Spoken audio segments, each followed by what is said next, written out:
Salut les amis, j'espère que vous allez bien. C'est encore moi, Biran Dieye, étudiant à la faculté de médecine, de pharmacie et d'odontologie à l'université Cheikh Anta Diop de Dakar. Aujourd'hui, je suis là pour une nouvelle vidéo. Mais avant de commencer, je tiens à m'excuser. Vraiment, je tiens à m'excuser parce que ça fait un bout de temps que je n'ai pas fait de vidéo. C'est pas normal et j'espère que ça n'arrivera plus. Aujourd'hui, on est là pour parler d'une chose sensible, d'une chose vraiment très intéressante. Le cerveau humain. Mais pourquoi le cerveau? Oui, c'est l'organe qui nous permet de penser, de réfléchir. C'est l'organe de l'intelligence. Et le but de cette vidéo, c'est de vous permettre de synchroniser vos deux hémisphères cérébraux afin de devenir tout simplement un génie créatif. À la fin de cette vidéo, on va vous donner quelques méthodes à faire, des exercices pour tout simplement devenir plus intelligent. Restez connectés jusqu'à la fin. Et pour ce faire, nous allons vous laisser à un cher maître très connu nous parler un peu du cerveau. C'est parti. Dans la vidéo d'aujourd'hui, je veux vraiment me concentrer sur une chose qui est une légende urbaine. Et cette légende urbaine en particulier est la croyance selon laquelle on fonctionne avec seulement 10% de notre cerveau. Donc on a tous entendu, oui, on fonctionne avec seulement 10% de notre cerveau. Et si on pouvait utiliser tout le reste, on serait super intelligent, mais c'est tout ce qu'on utilise. Premièrement, d'où vient ce chiffre, 10%? Il y a longtemps, en essayant de comprendre le corps humain à travers l'étude de l'histologie et des cellules qui composent les organes, une étude du cerveau a révélé un fait très important. Et c'est que seulement 10% du cerveau était composé de neurones. 90% des cellules du cerveau n'étaient pas des neurones, mais ce qu'on appelle du tissu de remplissage ou de soutien, à qui on a donné le nom de cellules gliales. Ce qui est très intéressant à ce sujet, c'est que dans le cadre du principe du neurone, la théorie du neurone, on croyait que les neurones étaient les cellules fonctionnelles du cerveau, et les cellules gliales étaient là plus ou moins juste en soutien. Eh bien, par définition, cela veut juste dire que vous n'utilisez que 10% de votre cerveau parce que c'est tout ce que les neurones représentent dans le cerveau, 10%. Pendant longtemps, les cellules gliales, encore une fois, n'étaient considérées que comme un tissu conjonctif qui apportait un soutien physique et nutritionnel aux neurones. Mais ces dernières décennies, ce que nous avons commencé à constater, c'est qu'il y avait une incompréhension à l'égard des cellules gliales. Les cellules gliales sont en fait beaucoup plus importantes pour le fonctionnement des neurones qu'un simple soutien physique. Les cellules gliales peuvent inhiber ou activer les neurones. Les cellules gliales se connectent aux neurones. Les cellules gliales peuvent contrôler l'activité des neurones. Donc tout d'un coup, ces cellules gliales que l'on percevait comme des cellules passives dans le cerveau s'avèrent être, en réalité, fonctionnelles et elles intègrent la nature du fonctionnement du cerveau. Et une manière de voir ça avec une analogie simple. Imaginez que les neurones sont les noms dans une phrase et que les cellules gliales sont les verbes et les adjectifs et les adverbes, les compléments de tous les noms.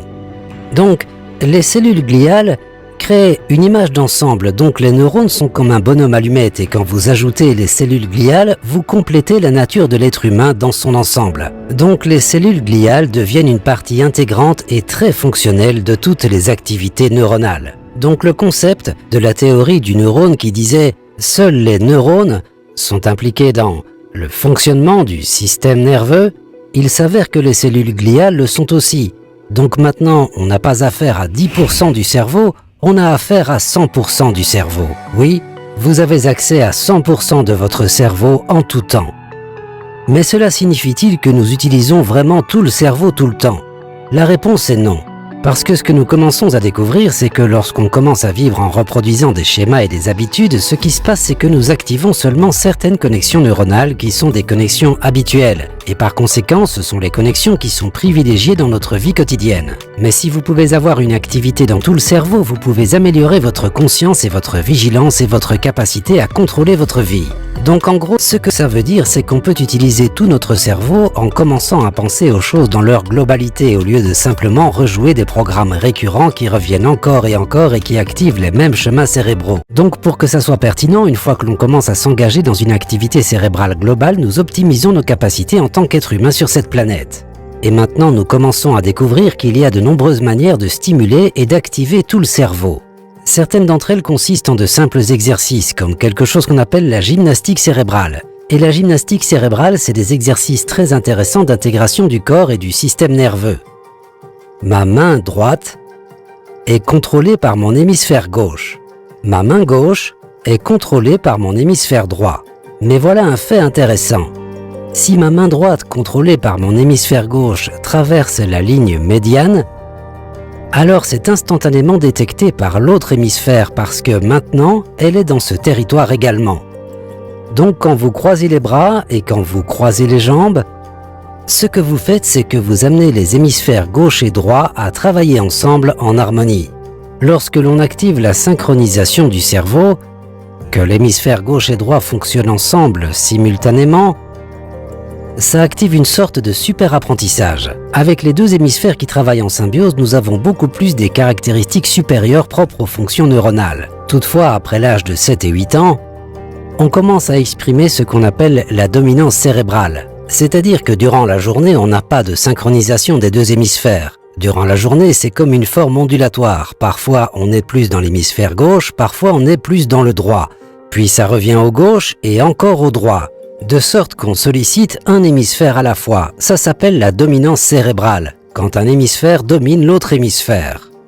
Eh bien, c'est pertinent parce que intégrer nos vies est très difficile avec la dominance cérébrale pour une raison qui est simple. Comme il a été suggéré, l'hémisphère gauche est basé sur la logique et les détails. Notre hémisphère droit est en fait associé aux émotions et globalité. Cela devient très important parce que si vous n'observez qu'avec votre hémisphère gauche, alors toutes les choses logiques font sens, mais il n'y a pas d'aspect émotionnel. Et au contraire, si vous êtes dans l'hémisphère droit, vous serez touché émotionnellement, mais il n'y a plus de logique. Eh bien, c'est ce qui nous arrive sans cesse à partir de l'âge de 8 ans jusqu'à notre vie adulte. Si vous parvenez à synchroniser les deux hémisphères pour qu'ils coïncident, alors vous actionnez la logique et les émotions en même temps.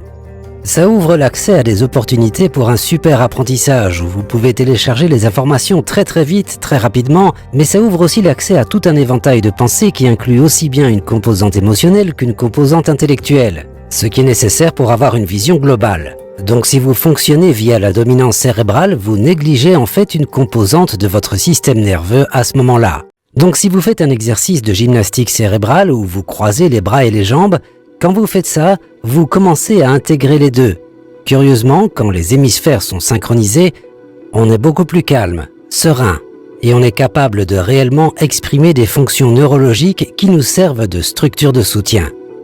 Et c'est pourquoi il est très intéressant quand vous rentrez chez vous et que vous vous détendez le soir, que parfois vous vous retrouviez avec les chevilles croisées assis sur votre chaise. Sans même savoir ce que vous faites, en croisant vos chevilles, vous actionnez en fait tout un processus cérébral. Donc, si vous êtes stressé par exemple dans la journée, ou vous voulez juste vous détendre à la maison le soir, croisez vos bras et vos jambes, actionne en fait les deux hémisphères, ce qui apaise le système, mais actionne tout un processus cérébral, donc vous devenez beaucoup plus efficace en étant détendu. Donc si vous vivez un moment difficile dans la journée, prenez juste un moment et croisez les bras et les jambes, maintenez-les ensemble et attendez juste 3 à 4 minutes et vous sentirez l'apaisement prendre le dessus. Et pendant cet apaisement, vos fonctions neurologiques seront totalement amplifiées. Lorsque nous commençons à fonctionner à travers des schémas qui se répètent tous les jours, on commence à exprimer des connexions très spécifiques qui sont sans cesse réutilisées. Et par conséquent, on néglige en fait beaucoup de fonctionnalités cérébrales et on accomplit juste les habitudes, les schémas qui se répètent encore et encore. Donc en gros, ce que vous devez réellement comprendre, c'est ça. On peut utiliser 100% du cerveau, mais si on répète sans cesse les mêmes schémas, on n'a pas besoin d'utiliser 100% du cerveau. Donc, une remarque simple. J'aimerais juste vous suggérer que vous commencez à reconnaître que vous pouvez synchroniser vos hémisphères. Vous pouvez faire en sorte que les hémisphères gauche et droit fonctionnent ensemble et rester conscient. Vous utilisez 100% de l'activité cérébrale. Et quand vous faites ça, vous trouvez aussi que votre vie est plus simple, plus harmonieuse et plus saine. Parce que dès que vous utiliserez tout votre système nerveux, cela soutiendra votre vie et optimisera votre croissance. Et ça devient important. Donc ne croyez pas que vous n'utilisez que 10% de votre cerveau. Cette légende est fausse. Vous pouvez utiliser les 100%. Et c'est à votre portée. Oui, les amis, on est à la fin de cette nouvelle vidéo. Donc restez connectés parce qu'on va vous revenir avec plus de vidéos très intéressantes. J'espère que vous avez tout compris. Mais avant de partir, je tiens à remercier l'équipe de staff, Met Info, les gars, je vous remercie vraiment. Mais en particulier, Mamadou Sarr. Ah oui, mafia, oui. Oui, parce que vraiment, depuis le début, vous êtes là. Et mon cher maître Souleymane Cissé aussi, je tiens à le remercier, son image est toujours dans notre chaîne. Allez-y les gars, à la prochaine.